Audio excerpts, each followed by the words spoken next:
Hi, so you clicked on this video, so I'm guessing what you're probably trying to do is make your server compliant with the TLS protocols. So you'll notice here, for me, my website here, the server got a score of a B. So what I'm trying to do is get rid of all of these security warnings. And I have the script that just exactly does that for all of the 2008 R2 servers, for the 2012 and also for the 2016. So here is my script, and let me bring it up and I'll show you what it actually does. It creates all of the proper registry settings. So you'll notice here I have TLS 1.2 enabled, TLS 1.1 enabled, as well as SSL 2.0 and SSL 3.0 disabled. So if I go back here, you'll notice it does test for this particular site, and I'll have these links in the description area as well as the script. You could download my script. So here, there's this site that actually does the testing. It's called SSL Labs. So if you pop in your site, it'll actually test for this. So my site in particular used to be a B, and after running my script, I have all A's. So that's basically what this script does.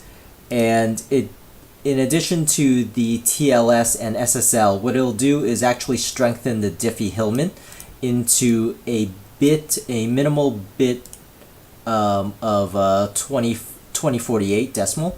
So you'll notice here I also disabled the RC weak ciphers, and here I disabled them. So when I run this script, so for example, I'm going to double click on this script here, and once again I'll have this in the description area that you could download. I'm going to get prompted, I'm going to say OK, and I'm going to say OK, and here's the keys that it'll create on the registry.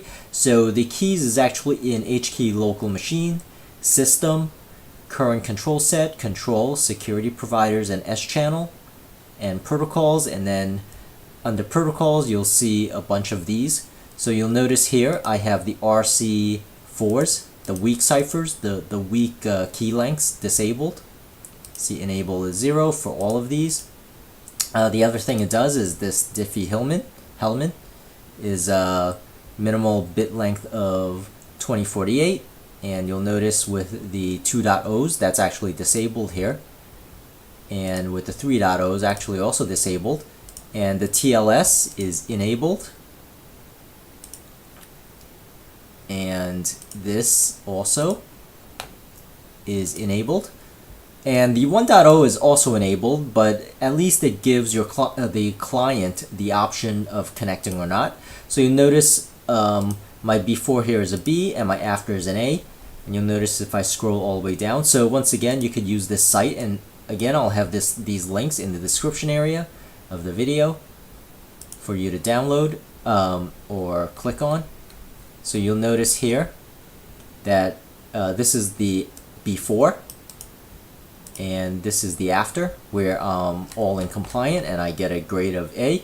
So hopefully that is what my script will do, and it'll be helpful for you. And once again, it works on 2008 R2, Windows 2012, and Windows 2016. And I hope this helped, and please subscribe, and thank you for watching.